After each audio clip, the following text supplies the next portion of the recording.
Visi keliai kažkur veda, bet ką daryti, jei visi važiuoja tą pačią juostą? Kas jei taisyklės, sukurtos padėti pasakoti, tampa tuo, kas neleidžia pasakyti nieko naujo? Beveik kiekvienas Holivudo filmas turi tą pačią širdį – struktūrą.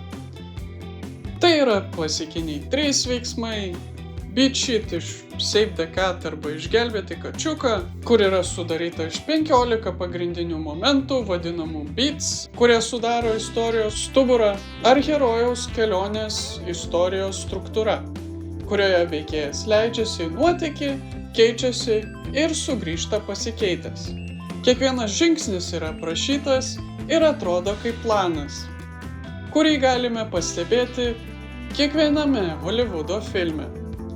Bet ar tai iš tiesų yra būtina filmams ir jų scenarijams? Struktūra nėra priešas. Jis suteikia ritmą, tą vidinį laikrodį, kuris verčia mus laukti. Kiekvienoje istorijoje patiriame pakilėjimus ir kritimus, ir tai įtraukia mus į istoriją, priverčia tikėtis bei laukti. Kaip pavyzdys, kai Andrew iš Whiplash filmo pasiekė kulminaciją būgnais, tai ne šiaip sau tas 12 punktas iš Save the Cat, arba kaip Markas Zuckerbergas lieka vienas su atviru Facebook langu, sakykim tai paskutinis kadras Final Image, kai žmogus pasiekia viršūnę, bet kokia kaina?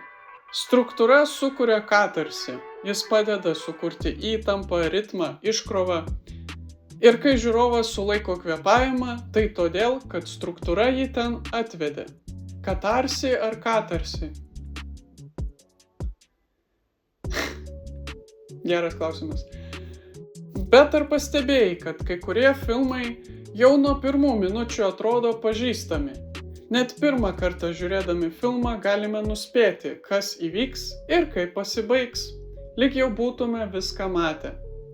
Moteris sutinka vyrą, jie susipyksta, tačiau žinai, kad vėl bus kartu 75 minutę. Ar tai pasakojimas, ar tiesiog formulė? Žiūrovas iš anksto žino, kas bus, ir iš dalies taip ir turėtų būti.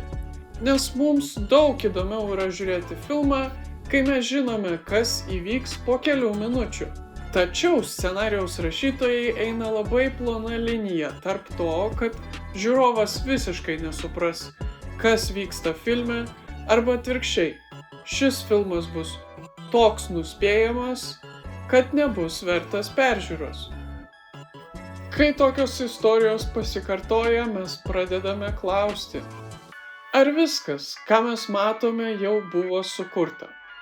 Ar ši forma buvo sukurta taip, kad būtų ne tik lengvai suprantama, bet ir jaudintų mūsų jausmus? Žinoma, yra filmų, kurie ir netitinka struktūros įprasto Holivudo filmo. Jie ne tik keisti, bet ir paslaptingi, lėti, kartais atrodo neaiškus, tarsi visi laikytų juos klaidinančiais, nes jie nesutampa su įprastais ritmais, kuriais mes mėgstame matyti pasaulį, aiškiai, suprantamai ir pagal formulę. Bet kodėl tokie formulę netitinkantys filmai mus veikia dar giliau? Kine mes rodome emocijas, rodome, kaip jos keičiasi, kaip jos auga. Bet kas atsitinka, kai tos emocijos nenori būti apibrėžtos? Kartais jos nenori būti sugrūstos į lenteles, kaip visos kitos istorijos. Paimkite Tree of Life. Daug klausimų, daug atsakymų, tačiau niekas nėra aišku. Tarsi žvelgtume į begalybę, kuri neturi nei pradžios, nei pabaigos. Nes ne visos emocijos gali būti užfiksuotos. Kai kinas bando peržengti laiką, mes pradedame klausti, kas iš tikrųjų yra svarbu. Kas slypi už kasdieniškos logikos ir struktūros.